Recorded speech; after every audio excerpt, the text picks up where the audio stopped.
Sometimes, the hardest seasons in life are not signs of failure, but signs of faith. You pray, you fast, you wait, and nothing seems to change.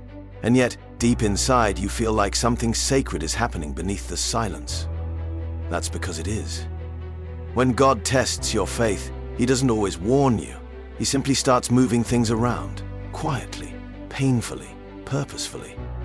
The question is, do you recognize the signs, or will you miss the lesson inside the pressure?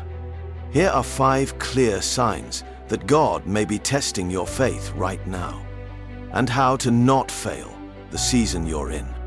The first sign is when nothing makes sense, but God stays silent. You've asked Him to speak, you've begged for clarity, but heaven feels quiet, and instead of a breakthrough, you feel stuck in confusion. That silence is not God ignoring you. It's God testing the foundation of your trust. Will you still pray when you don't feel Him? Will you still obey when you don't hear Him? Silence from God doesn't mean absence. It often means He's waiting to see if your faith is rooted in emotion or in conviction. If you're walking through stillness and everything in you wants to give up, understand this: sometimes the silence is the test. The second sign is closed doors, especially the ones you thought God had opened.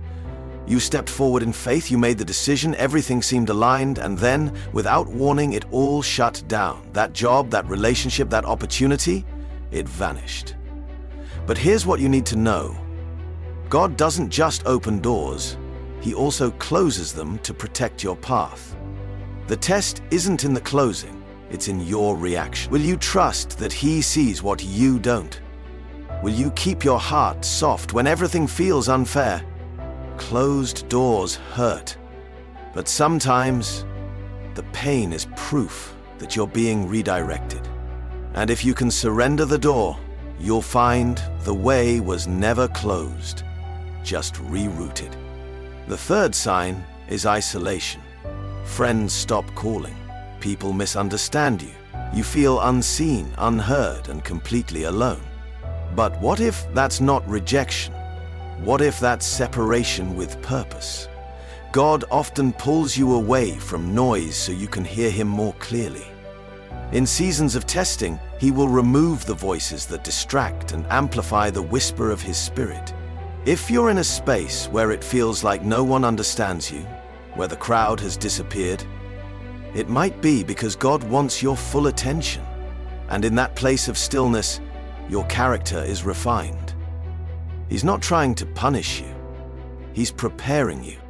The fourth sign is pressure without progress.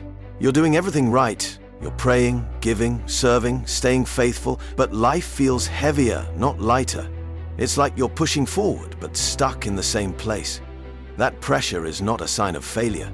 It's the weight of the calling being shaped within you. Diamonds are formed under pressure. Oil is pressed from the olive, and your breakthrough may be hidden beneath the burden you're carrying. Don't confuse pressure with punishment. It may be that God is developing endurance in you, and the real test is not if you can start strong, but if you can stay steady when everything feels delayed. And the fifth sign? Obedience without reward. You've been doing what's right, even when it's hard. You've said no to temptation. You've kept your integrity, but nothing has changed. No blessing, no recognition, no breakthrough. That, right there, is one of the greatest tests of all. Because true faith isn't proven when it's rewarded, it's proven when it's refined. Will you continue to walk in obedience, even when it feels pointless? Will you keep saying yes to God when you get nothing in return? That's when heaven takes notice. That's when the roots go deep. And that's when God knows this one is ready for more. So if you're in a season that feels heavy, dry, confusing, or lonely, don't run from it. Look deeper. You might not be under attack. You might be under examination. And the God who allows the test is also the one who prepares you to pass it. He's not trying to break you, He's trying to build you. And if you remain faithful through the pressure, you'll come out stronger, wiser, and closer to Him than ever before.